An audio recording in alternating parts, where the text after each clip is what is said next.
அம்மா அண்ணன் பாருமா என்ன அடிக்க வரம்மா அண்ணன் நான் அடிச்சேன் அவனை அடிச்சிருப்பான் நானு அடிக்க வரம்மா. ஆமா வேணாம் ஏண்டா எப்ப இதை பார்த்தாலும் தம்பியை பார்த்தவனே பேசுவது அடிப்பது இதுவே ஒரு வேலையாக போய்விட்டது.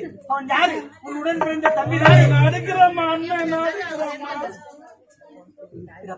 முறைக்கிறான் பாரு.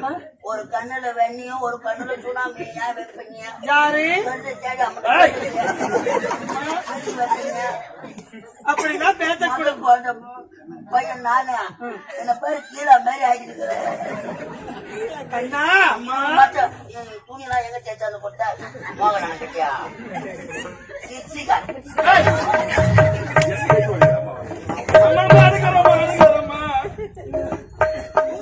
உரிமை அந்த உரிமை எனக்கு உண்டு. ஆமா நான் தான் முன்னாடி போறேன். இத பாருப்பா